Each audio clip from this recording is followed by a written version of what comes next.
हमारी संस्कृति, हमारे संस्कार सदा रहें हमारे साथ। सब्सक्राइब करें तिलक। हे माता, आपके पुत्र रूप में मेरे प्रकट होने का अब समय आ गया है।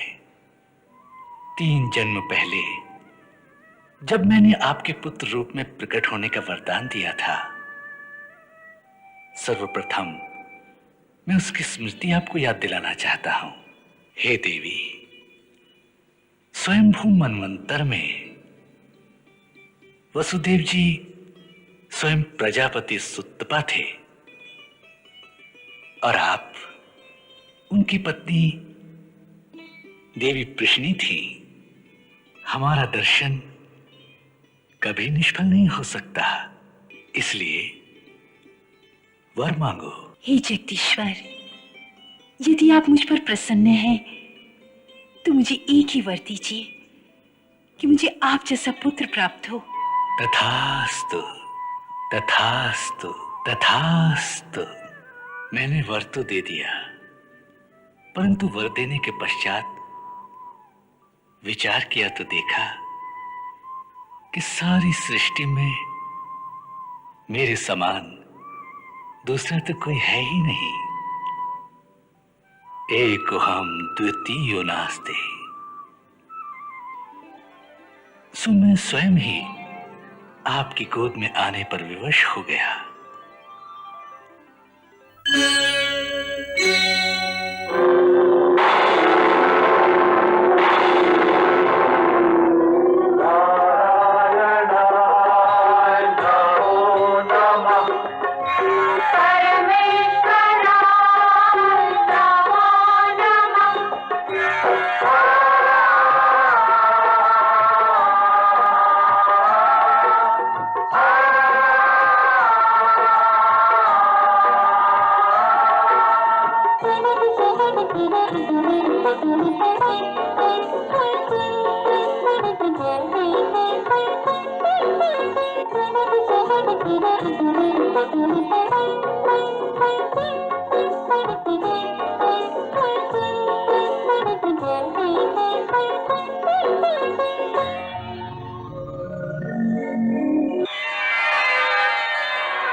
जागिए आर्य, देखिए ये क्या चमत्कार है।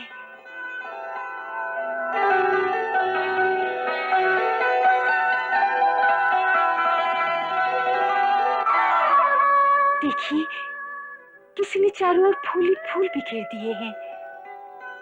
फूल, स्वागत है, स्वागत है प्रभु, स्वागत है। ये क्या कर रहे हैं आप? तारनहार को नमस्कार कर रहा हूं देवी। तारनहार? कहाँ है तारनहार? वो जिनकी प्रतीक्षा सारा संसार कर रहा है, तुम्हारे गर्भ में पधार गए हैं। महाराज की आज्ञा है कि कारागार के भीतर पहरा दुगना कर दिया जाए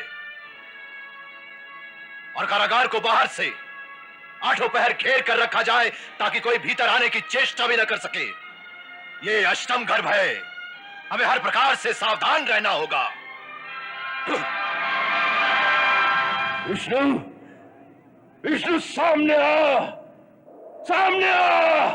क्यों इस प्रकार का छल करता है? अरे हिम्मत है तो मेरे सामने आ विष्णु।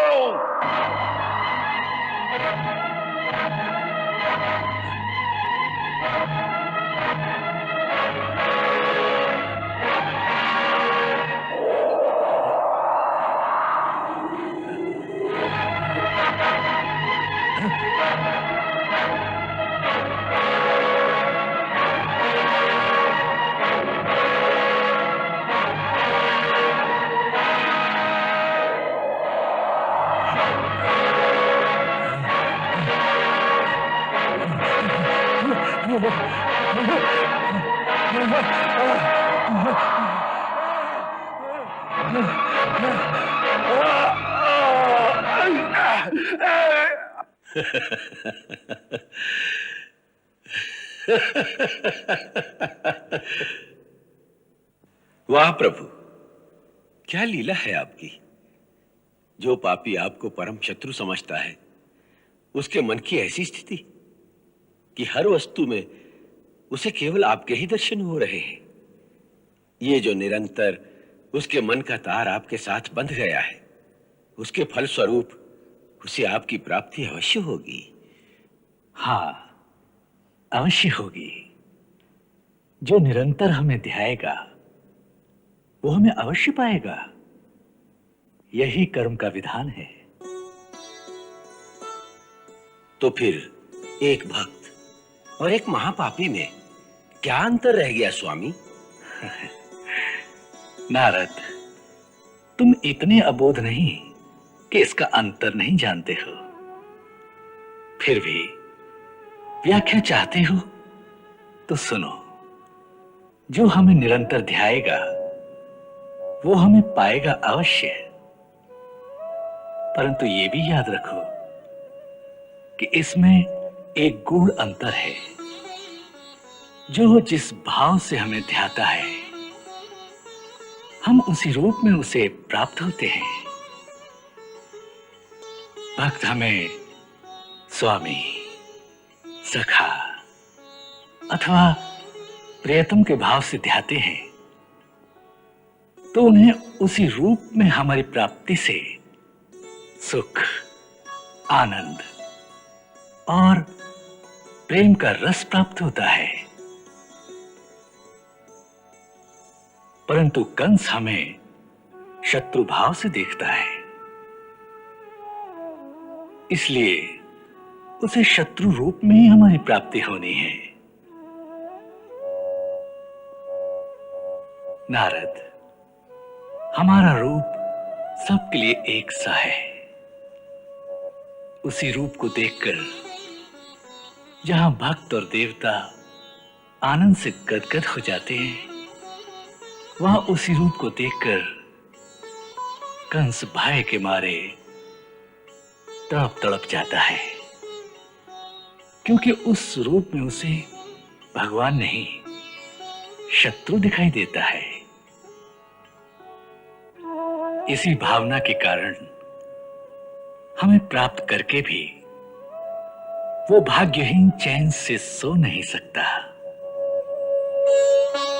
कंस का जीवन कांटों की सेज बन गया है।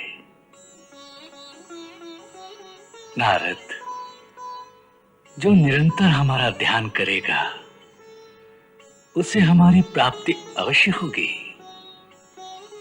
परंतु उसका फल उसकी भावना के अनुसार ही उसे मिलेगा।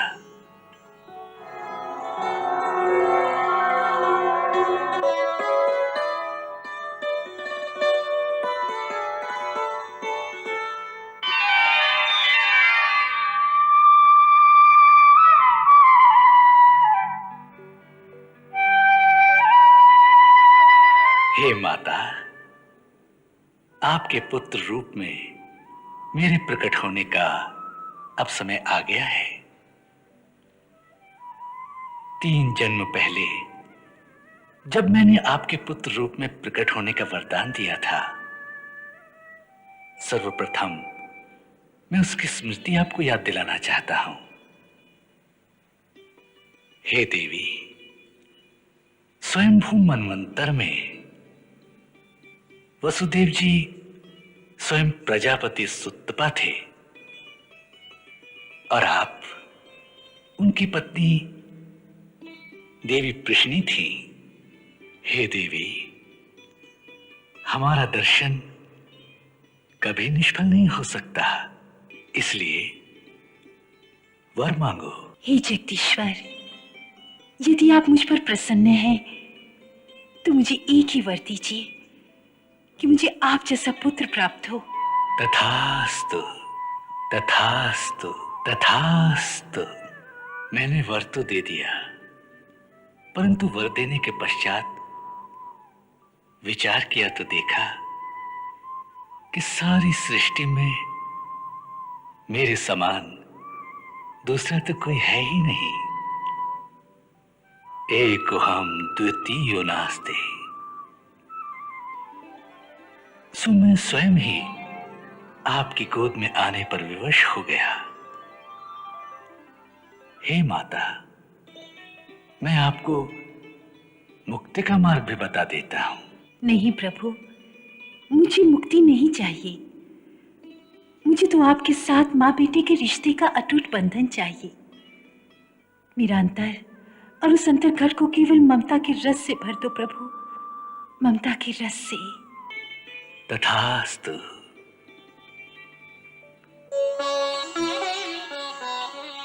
हे माता, जब मैं गोकुल से अपनी लीला समाप्त करके मथुरा लौटूंगा तो आपको मनवांछित मातृत्व का संपूर्ण आनंद प्रदान करूंगा। मेरी माया के प्रभाव से आपको ये सब बातें याद नहीं रहेंगी। आप पुत्र मोह की भावनाओं के जाल में स्वयं ही अपने आप को लपेटकर